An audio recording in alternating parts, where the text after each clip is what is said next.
Have you ever wondered why no matter how hard you push, strive, or struggle, life still seems to hand you the same results, the same patterns, the same disappointments? The surprising reason your reality isn't what you think it is because it's not built by effort. It's built by belief. Consciousness creates reality. Most people move through life convinced that the world outside is solid, fixed, and independent of what goes on inside them. They believe events happen randomly, circumstances are unchangeable, and their role is merely to react and adapt. Yet the truth is entirely different. The world you experience is not separate from your mind. It is the mirror of your inner consciousness. What you consistently hold as true, whether knowingly or unknowingly, takes shape and becomes the fabric of your lived reality. Think about this carefully.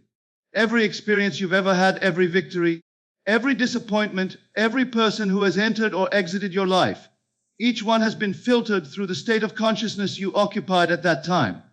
Your consciousness is like the lens of a projector. Whatever film you load into it is what will appear on the screen. The outside world does not dictate the film. It only plays back the picture that consciousness provides. If the story on the screen is not pleasing, the wise person does not attempt to scratch the screen or rearrange the images. The wise person changes the film in the projector. Consider a simple example. A person who believes deep down that people cannot be trusted will walk into a room full of strangers and immediately feel defensive. Their posture shifts, their energy closes off, and without realizing it, they invite suspicion and distance from others. Soon they say, "See, I was right, people can't be trusted." But what has really happened? Consciousness projected suspicion, and the outer world reflected it back. Another person with an opposite inner state, one of openness and trust, could enter the same room and walk out with new friendships and alliances. Both are living in the same physical world, yet their inner consciousness created two entirely different realities. This principle extends far beyond social encounters. If you hold an inner conviction that life is a struggle, you will meet obstacles at every turn. Bills will pile up, opportunities will vanish, and challenges will multiply. The harder you fight, the more life seems to resist you. But if you begin to occupy a consciousness of ease and abundance, a shift occurs. Suddenly, ideas present themselves, people offer support, and what once seemed impossible starts to flow naturally. The difference is not luck or chance. It is the reflection of consciousness. Consciousness is not simply surface thought. It is deeper than the words running in your mind. You may say with your lips, "I am successful." Yet if in your inner feeling you are convinced that you are not worthy or capable, then your reality will conform to the deeper conviction rather than the spoken affirmation. Consciousness is what you truly know yourself to be. It is your inner state, and it cannot be hidden. The world unfailingly reveals it. The secret most overlooked is that consciousness can be chosen. Just as an actor can step into a role and inhabit it so completely that the audience believes in the character, you too can step into a chosen state of consciousness. You can decide to embody wealth, health, love, or peace, not in some distant future, but in the present moment. By assuming the feeling of the desired state and making it your dwelling place, you begin to shift your reality at its root. When you dwell persistently in a state of confidence, the world begins to align itself with opportunities that match that confidence. When you inhabit the state of being loved, life introduces you to relationships that mirror that love. When you occupy the consciousness of abundance, you encounter circumstances that confirm abundance. Consciousness is cause, and the world is effect. To attempt to change the effect without altering the cause is to work in vain. This truth has always been present, even if most overlook it. Throughout history, there are countless accounts of individuals who rose above their conditions, not by force or luck, but by shifting their inner conception of themselves. The individual who once saw themselves as powerless began to see themselves as capable, and circumstances reshaped accordingly. The person who once lived in scarcity began to feel rich in mind, and outward wealth followed. These stories are not accidents. They are demonstrations of a universal principle. Yet here lies the challenge: consciousness is subtle. Because the outer world has a delay, it tempts us to believe that it operates independently. You may adopt a new inner state today and still see remnants of your old state tomorrow. But just as a seed planted in the ground does not sprout instantly, the seed of consciousness requires persistence. Hold fast to your new inner vision, and in time it must take form in the outer world. Consciousness creates reality, not sometimes, not in certain areas of life, but in all things. The house you live in, the relationships you experience, the level of success or struggle you endure. All of it is testimony to the state of consciousness you consistently entertain. If you wish to alter your world, do not begin with the world. Begin with yourself. Begin with the unseen place where all reality is first conceived. Assumptions solidify into facts. Every life is shaped by a quiet architect, and that architect is assumption. You may not even notice it, yet every day you are carrying invisible assumptions about yourself, about others, and about life itself. These assumptions may not be loudly spoken, but they are silently obeyed. Over time, what you assume with persistence hardens into fact. The outer world bends to conform to the inner conviction. To understand this, you must first see the difference between wishing and assuming. Wishing is a desire left at the surface. It says, I hope one day this will happen. Assumption, on the other hand, goes deeper.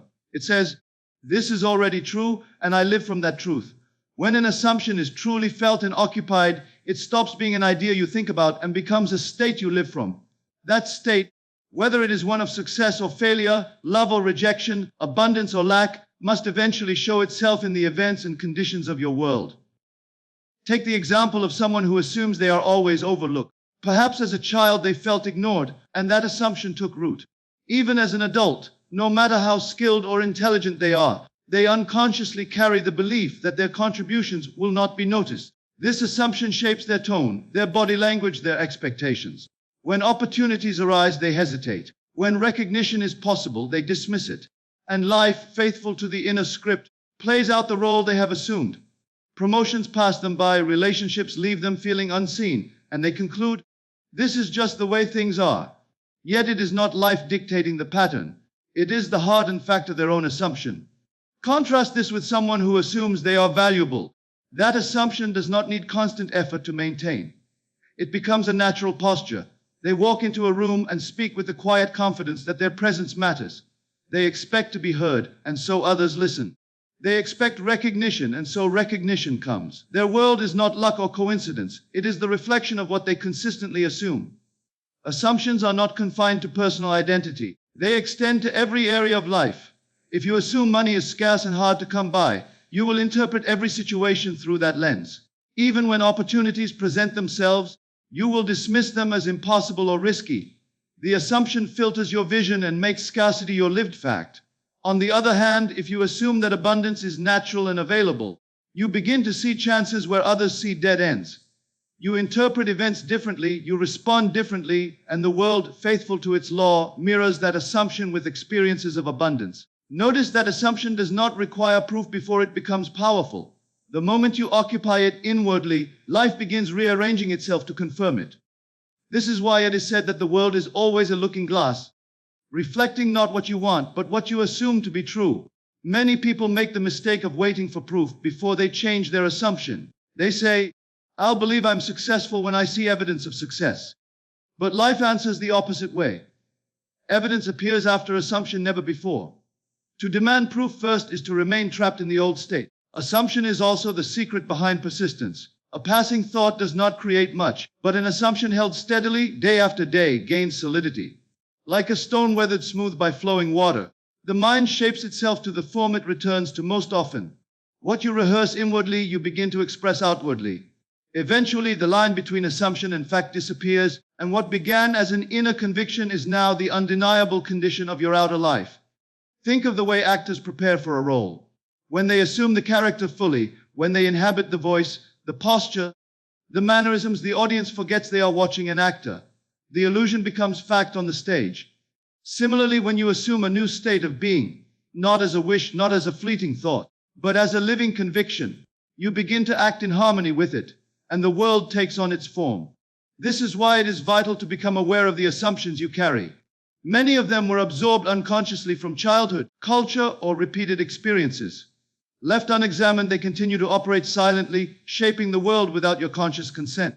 The assumption that relationships never last, the assumption that people like me don't succeed, the assumption that I'm always unlucky. Each one is a seed that, when left planted, grows into the facts of your daily experience. But the moment you recognize an assumption, you regain power over it. You can choose to persist in a new one. Changing assumption does not require struggle. It requires imagination and feeling. To assume something new is to picture it vividly and to feel it as real long before there is external evidence. At first it may seem like pretending, but if you persist, the line between pretense and fact blurs and the world begins to shift. This is not a matter of positive thinking in the superficial sense, but of inhabiting a new identity so fully that it becomes natural. When you truly live from an assumption, it no longer feels forced. It feels obvious. You no longer chase it or remind yourself of it constantly. It becomes the invisible background from which you act. That invisible background is what reality responds to. Feeling is the secret ingredient. There is a subtle but powerful distinction between thinking about something and feeling it as though it were real. Many people spend their days entertaining thoughts of what they want, repeating affirmations, or visualizing vague ideas, yet they see little change in their lives. The reason is simple: thought alone, without feeling, remains powerless. The mind can entertain countless ideas, but unless those ideas are felt, they never cross the bridge from imagination into experience. Feeling is the secret ingredient. It is emotion that fuses the inner image with reality. Imagination is the soil where ideas are planted, but feeling is the water and sunlight that allows the seed to grow. Without feeling, the seed remains dormant, a possibility never expressed. With feeling, the seed comes alive, takes root, and eventually pushes itself outward into the visible world. Feeling is what convinces the subconscious that the imagined scene is real, and once the subconscious accepts it, life rearranges itself to reflect it. Consider the difference between casually thinking of success and actually feeling successful. A person may repeat the words, "I am successful," yet deep inside they still feel small, doubtful, or unworthy. That inner feeling contradicts the outer words, and it is the feeling that life obeys. Another person may say very little, but when they imagine their success, they allow the emotion of pride, gratitude, and certainty to fill them. They walk as though their success is already assured. The world reflects that inner atmosphere, opening doors, presenting chances, and confirming the assumption that has been felt as fact. The same principle applies to love. Someone may daydream about being loved, even picture themselves in a relationship, but if they feel lonely, rejected, and undeserving while doing so, the feeling dominates. Life mirrors loneliness, not the fleeting thought of companionship. On the other hand, a person who imagines love and truly feels cherished in that moment begins to radiate a different energy. They walk with a softened heart, their eyes shine with openness, and others respond instinctively. Feeling creates the atmosphere that draws experience into alignment. This is why emotion is often described as the bridge between imagination and manifestation. The mind may conceive infinite images, but without the bridge of feeling, those images remain distant, disconnected. Feeling carries the idea across the gap, making the invisible visible.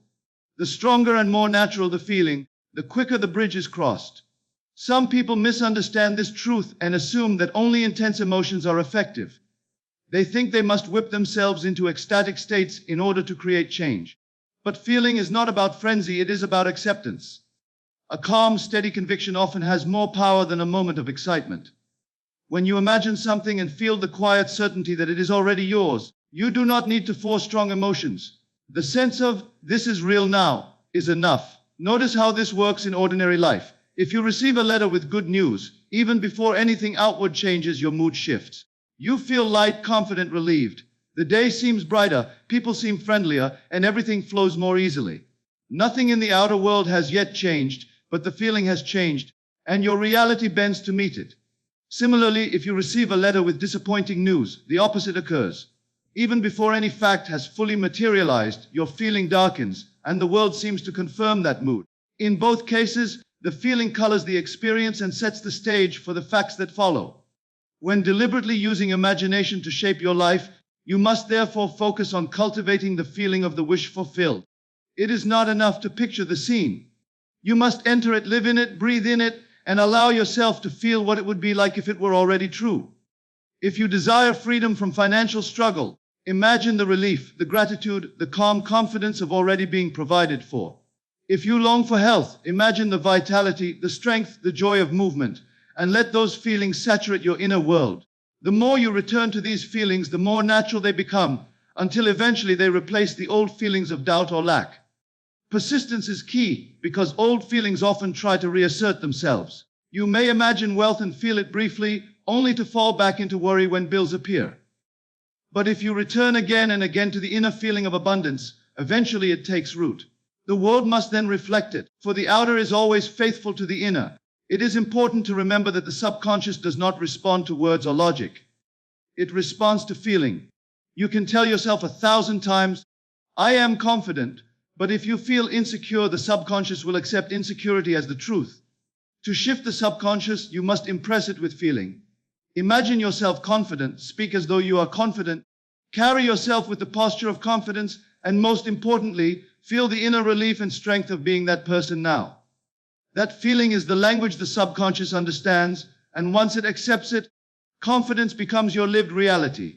This is why the practice of assuming the feeling of the wish fulfilled is so powerful. It bypasses mere thought and impresses the truth upon the subconscious, which then expresses it in the world of facts. The outer life is nothing more than the crystallization of past feelings. Change the feeling, and the crystallization changes with it. Imagination is the true reality. Most people believe that imagination is something private, fleeting, and ultimately insignificant. They treat it as a daydream, a distraction, or a form of entertainment. They say, "That's only in your imagination," as if imagination were less real than what their eyes and hands can touch. Yet the truth is the opposite. The images you dwell upon in imagination are not idle fantasies. They are seeds planted in the unseen soil of consciousness. Life's events are simply the harvest of those seeds. What you see with the outer eye is only the matured fruit of what was first cultivated in the inner world. Every invention, every discovery, every work of art began in imagination. The airplane, the telephone, the electric light, all of these existed first as mental pictures before they became physical objects. The same principle governs not only inventions but every condition of life. Relationships, careers, health, success, failure, all begin as images entertained within. Whether you realize it or not, your imagination is continually sowing seeds, and your lived reality is the field where those seeds grow. Imagination is not a weak shadow of reality. It is the womb from which reality is born. When you picture something vividly and repeatedly, when you linger upon it with attention, you are planting it deeply. The subconscious accepts those images as truth, and the world reorganizes itself to reflect them. To dismiss imagination as unreal is like dismissing the seed and expecting a harvest without planting. Think of a person who continually imagines failure. They see themselves being rejected in interviews, stumbling in conversations, losing opportunities. Even if these thoughts seem minor, their imagination is training the subconscious to expect failure. Soon they carry themselves in a way that attracts it. Their tone wavers. Their body language betrays doubt. Their choices unconsciously align with the failure they've rehearsed. The imagined picture becomes fact. Another person, however, pictures themselves succeeding. They see the interview going smoothly, they feel the handshake of acceptance, they dwell upon the outcome they desire. Their imagination imprints success, and their outer behavior naturally rises to meet that inner picture. Life echoes the seed planted. This principle also governs relationships. Someone who constantly imagines betrayal or abandonment will eventually experience circumstances that confirm it. They may become suspicious, insecure, or distant, which provokes the very behaviors they fear. The inner image produces the outer result. Conversely, someone who imagines love, connection, and loyalty will see these qualities blossom in their relationships. Their inner state makes them more open, more trusting, more magnetic. Life yields what imagination has sown. It is crucial to realize that imagination is not limited by the present facts of life. You may live in modest surroundings and still imagine abundance. You may be facing illness and still imagine perfect health. You may be alone and still imagine deep companionship. Imagination transcends circumstance, and by dwelling upon images greater than what currently exists, you prepare a greater harvest. To restrict imagination to the evidence of the senses is to chain yourself to the past. To free imagination and plant higher seeds is to call forth a new future. Many people misuse imagination without realizing it. They replay old hurts, arguments, and disappointments in their minds, thinking it harmless. But every time they revisit those scenes and feel them again, they are planting the same seeds. The subconscious does not distinguish between what is physically happening and what is vividly imagined. It simply accepts the feeling attached to the image. By rehearsing pain, they create more of it. By rehearsing doubt, they invite more doubt. Imagination obeys attention, whether constructive or destructive. This is why it is said that imagination is reality itself, only not yet visible. What you persist in imagining eventually crystallizes. The time delay between seed and harvest tempts people to ignore the principle, but the law is faithful. Just as no farmer plants wheat and reaps corn, no mind plants fear and reaps joy. Whatever image is consistently dwelt upon must be expressed in form. To use this power consciously, one must begin to imagine deliberately. Instead of allowing the mind to wander through scenes of fear or failure, choose to dwell upon the end you desire. If you seek abundance, imagine yourself already living in it. Picture the details of that life. Feel the security, the freedom, the gratitude. Return to that inner picture again and again until it becomes natural. If you desire healing, imagine the vitality of a body whole and strong. Feel the energy, the comfort, the ease of movement. Let those images saturate the mind until they replace the old pictures of weakness. Imagination must be felt, not merely seen. A faint picture without emotion fades quickly. But when you enter into the scene with feeling, when you lose yourself in it, when it feels more real than the outer world, you are planting deeply. That depth of feeling ensures the seed will grow, even if it takes time to appear. The world is nothing more than imagination solidified.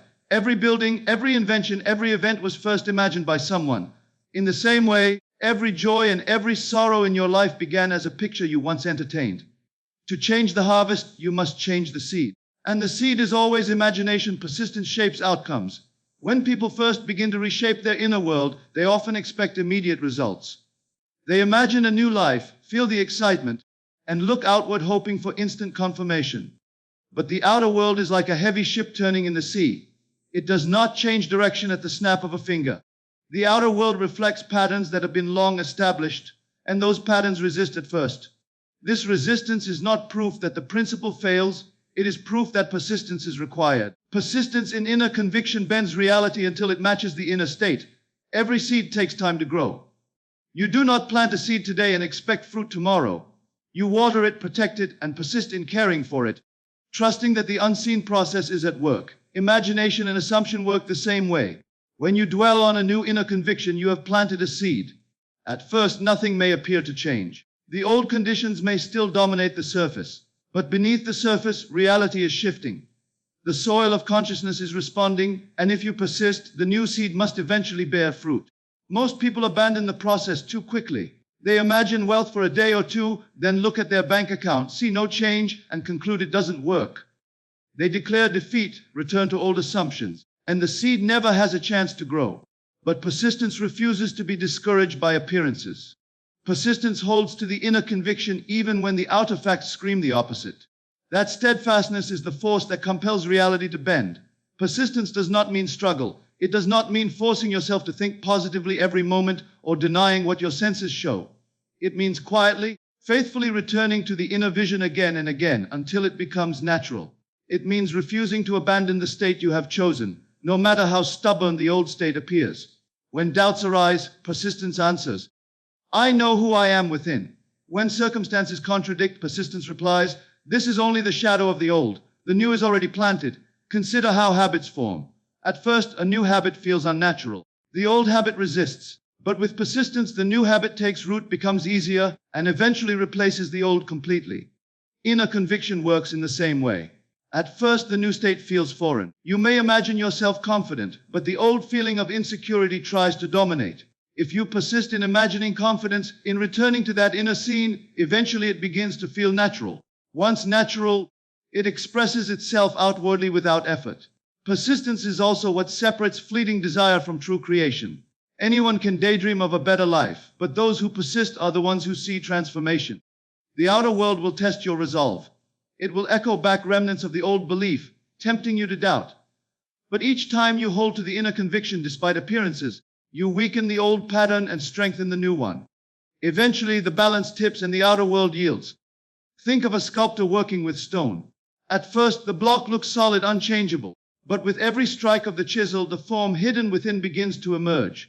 One or two strikes make little difference, but persistent strikes guided by vision reveal the masterpiece. Consciousness works the same way. Each return to the inner conviction is a strike of the chisel. Persistence shapes the outer world until it conforms. Even in the smallest matters, persistence proves its power. Imagine a person who assumes they are unlucky. That assumption has hardened over years. To change it, they begin to persist in a new conviction. I am fortunate. Life favors me. At first, the world resists. Mishaps still happen, and the old belief tries to pull them back. But they persist in imagining luck, feeling the relief and joy of being favored by life. Slowly, circumstances begin to change. Opportunities appear where none existed before. Coincidences align in their favor. What once seemed like chance now reveals itself as the fruit of persistence. This persistence must be gentle, not desperate. Desperation only reinforces the feeling that you do not have what you want. True persistence is calm, steady, and unwavering. It is the quiet conviction of a farmer who knows the seed will grow, even if nothing is visible yet. It is the patience of a sculptor who knows each strike is progress, even if the form is not yet complete. Persistence is also an act of faith in the unseen. It is the refusal to measure reality only by the evidence of the senses. The senses show what is already past, what has already been imagined and felt. To persist is to trust the inner reality more than the outer evidence, to know that what you hold within must eventually take shape without. The longer you persist, the more certain the outcome becomes, until finally the outer must reflect the inner with precision. The world may resist at first, but it cannot resist forever. The old state has no power except the power you give it by returning to it in thought and feeling. The moment you stop feeding it and persist in the new conviction, the old must dissolve. Persistence guarantees victory not because of force, but because reality itself is compelled to mirror the inner state. You already possess the power. Most people are taught from an early age to look outside themselves for answers, solutions, and authority. They are conditioned to believe that power lies in external forces, other people, institutions, luck, or even fate. They think they must beg life for favors, pray to be chosen, or hope that circumstances will one day shift in their favor. Yet the truth is entirely different. There is no external force to beg or please. The power to create is within you, awaiting your command through belief and assumption. This power is not given to a chosen few, nor is it something you must earn. It has always been present, quietly shaping your life whether you realize it or not. Every event you have experienced, every triumph and every difficulty, has been filtered through the inner beliefs you held at the time. The world outside is simply the mirror of your inner state. To recognize that you already possess the power is to awaken from the illusion of helplessness and step into the role of conscious creator. When you beg an external force for change, you place yourself in the position of a servant waiting for approval. You reinforce the assumption that you lack power, and the world reflects that lack. But when you recognize that your inner belief is the command, you stop waiting, you stop pleading, you begin to shape life from within, knowing that the outer must conform to the inner conviction. The power is not something distant. It is as close as your next assumption. Belief is the lever by which this power is exercised. Whatever you truly believe about yourself and about life becomes your lived experience. If you believe you are powerless, that belief itself creates situations that confirm it. If you believe you are capable, worthy, and favored, life bends to align with that belief. Assumption gives direction to belief. It is not a vague hope, but a definite stance. This is who I am. This is my reality. When you assume something as true, you are issuing a command to the unseen, and the unseen faithfully obeys. Think of the way a thermostat governs a room. If the thermostat is set to a certain temperature, the entire system adjusts until the room matches the setting. Your belief and assumption are the thermostat of your life. They set the tone, the boundaries, the possibilities. No matter what happens externally, the system of life works to bring your outer conditions into harmony with your inner setting. If the setting is lack, lack is maintained. If the setting is abundance, abundance is sustained. To change the outer climate, you do not struggle with the air itself. You adjust the thermostat. This is why individuals who seem ordinary by every outward measure can suddenly rise to extraordinary heights. At some point, they shifted their inner belief. They assumed success, worthiness, or vision, and the outer world reorganized around that inner decision. Nothing external gave them power. They recognized the power they already had and used it. The challenge is not acquiring the power, but daring to believe you have it. The habit of dependency runs deep. It feels safer to think someone else holds the keys, because then you are not responsible for your own life. To accept that you already possess the power is to accept full responsibility. You cannot blame fate, chance, or circumstance, for you are the source. This realization can be uncomfortable, but it is also liberating. It means you are never truly trapped, never truly helpless, never truly at the mercy of events. At any moment, you can assume a higher truth about yourself and begin to see the evidence unfold. This inner power responds not to effort but to conviction. You do not need to force it. You do not need to strain. A simple, quiet assumption held faithfully is more powerful than hours of frantic wishing. When you calmly dwell in the feeling of the state you desire, you are activating the power within. It does not matter how impossible it seems to the senses. The outer facts are only shadows of past beliefs. They hold no authority over the present assumption. The world itself is a great mirror, and your assumptions are the commands it reflects. If you believe that life is against you, the mirror confirms it. If you believe that life is for you, the mirror confirms that as well. The mirror does not choose, it only reflects. The choice lies with you. The command lies with you. It is not arrogance to recognize this power.